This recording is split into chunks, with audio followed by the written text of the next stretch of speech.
Salah satu teknik komposisi foto paling sederhana dan mudah dipelajari dalam street photography adalah fishing atau memancing. Sesuai namanya, tujuan dari teknik ini adalah memancing subjek untuk berada di depan latar belakang yang sudah lebih dulu kita tentukan. Meski demikian, teknik ini sangat fleksibel ya. Jika menggunakan layering, maka kita bebas menentukan apakah subjek tersebut bakal menjadi foreground, middle ground, atau bahkan background. Tapi untuk teknik layering ini mungkin nanti akan saya bahas khusus di video tersendiri ya.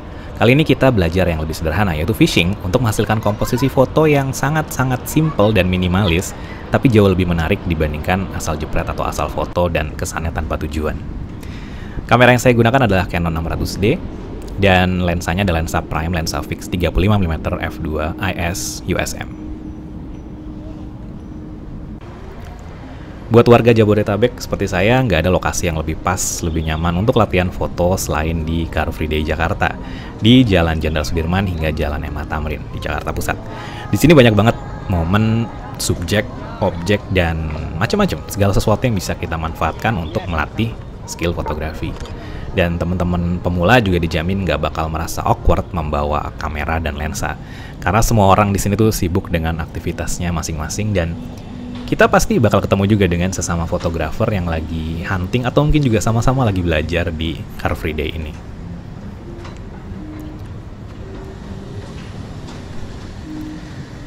Nah, poin penting dari teknik fishing ini adalah ketelitian dan terutama kesabaran.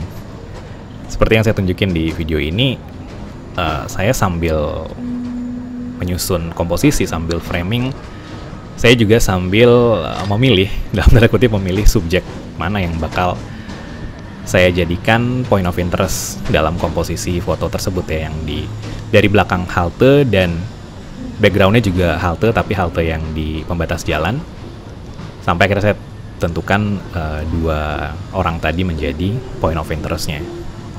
Jadi kadang-kadang di satu spot tuh kita bisa menghabiskan waktu, mungkin bahkan bisa sampai 10 menit lebih ya, sampai mendapatkan visual yang benar-benar sesuai dengan yang kita bayangkan.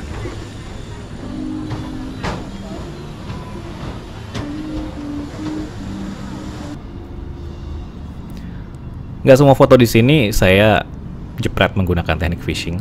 Ini salah satu foto yang saya jepret, saya ambil karena memang menurut saya menarik. Ini ada seorang pria sedang tertidur lelap. Yang momen-momen seperti inilah yang bikin street photography itu jadi seru ya. Nah, untuk setup kamera saya itu Canon 600D ini sebenarnya ukurannya compact ya, ringkas. Tapi karena saya pasangkan baterai grip, karena saya malas gonta-ganti baterai, dan lensanya cukup besar, jadi ini sebenarnya lumayan berat ya, dan saya juga nggak pakai strap. Ini dua foto yang nggak sempat saya rekam karena ternyata saya lupa menekan tombol record di action cam saya. Dan ini juga salah satu contoh saya nunggu subjek yang sudah saya lihat dari kejauhan untuk melewati jalur sepeda di Senayan ini.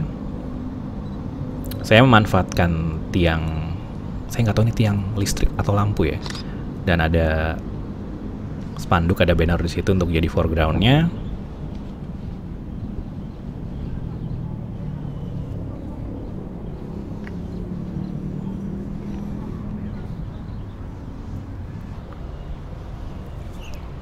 Nah, ini juga di foto yang sebentar lagi muncul ini sebenarnya saya mengincar satu orang pesepeda dari arah sebelah kiri layar, sebelah kiri saya. Tapi yang nggak saya duga ternyata muncul seorang pesepeda lain. Tiba-tiba muncul, nah itu di sebelah kanan. Dan saya sempat kaget, sempat kesel juga. Tapi setelah saya lihat hasilnya, ternyata menarik juga. Jadi akhirnya saya pertahankan foto tersebut. Jadi yang tadinya saya pikir saya hanya menggunakan satu subjek pesepeda tadi, tapi ketika pesepeda lain tuh muncul dan saya lihat hasil akhirnya ternyata bagus juga. Jadi ya udah. Emang sering nggak terduga seperti itu. Dan di sini saya mainin bayangan dan cahaya. Ini bayangan JPO. Jadi saya nunggu seorang pesepeda melintasi bayangan tersebut pas di ujungnya dan pakai mode portrait ya, supaya bisa mengcapture panjang dari bayangan JPO tersebut.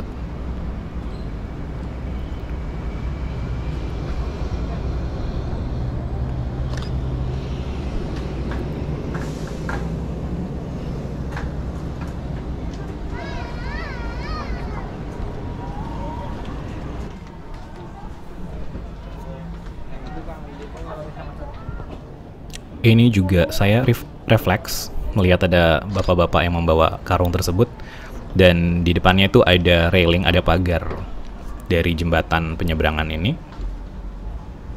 Dan ini juga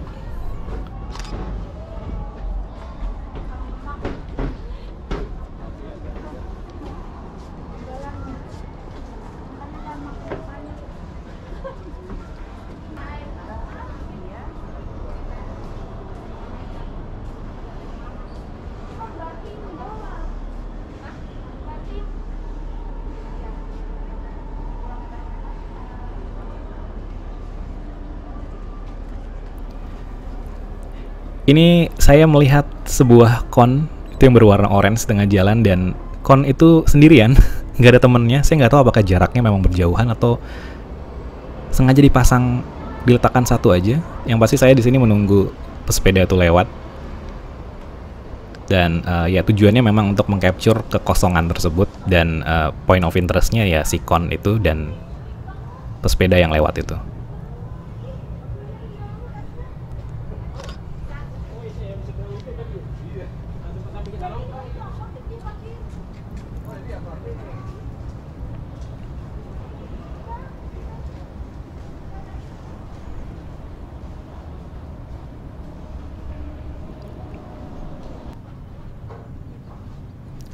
Kalau nggak salah di bagian ini sudah menjelang jam 10 ya, jadi Car Free Day-nya sudah akan berakhir, dan di beberapa intersection, di beberapa persimpangan itu sudah dijaga oleh petugas yang siap-siap untuk membuka jalan.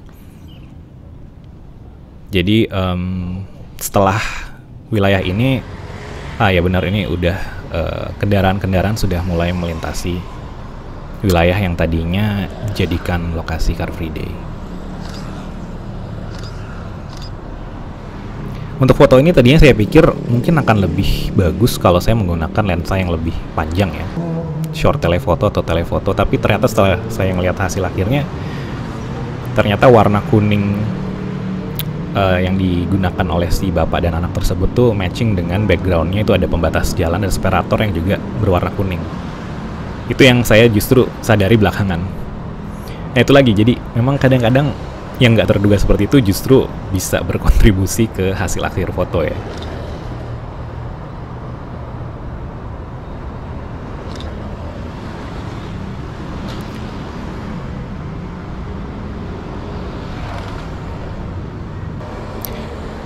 Hasil foto di bagian ini sebenarnya tidak 100% sesuai dengan yang saya bayangkan, karena tidak pas di tengah di antara dua tiang pembatas tersebut, tapi ya masih oke lah, jadi tetap saya pajang di video ini.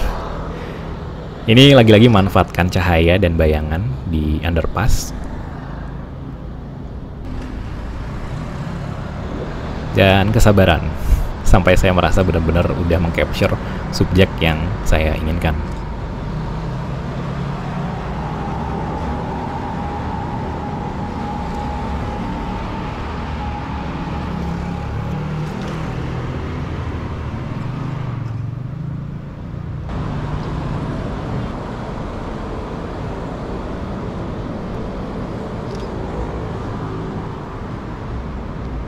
Lagi-lagi cahaya dan bayangan dengan dua subjek berbeda.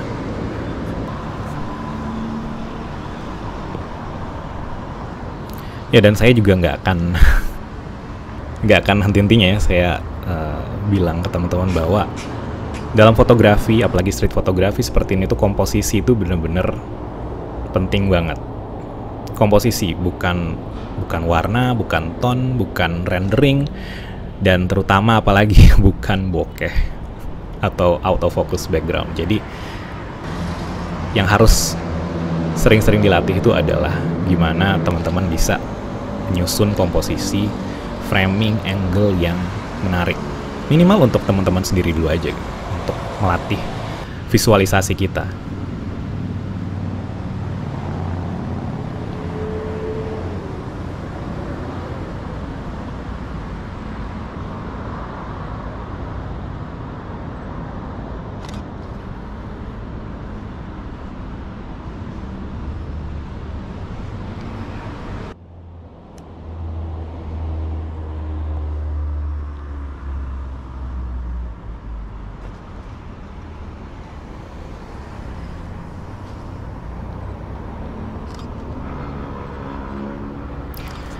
Sampai di sini dulu video kali ini. Semoga topik yang saya bahas di video ini yaitu tentang fishing untuk meningkatkan skill komposisi foto teman-teman tuh bisa bermanfaat sekaligus menghibur, dan tentunya bisa langsung teman-teman praktekkan ya kalau teman-teman hunting foto. Jadi jangan ditunda-tunda, jangan males-malesan. Yuk turun ke jalan, foto-foto, tambah pengalaman, tambah ilmu, dan jangan lupa subscribe, lalu like, share, komen.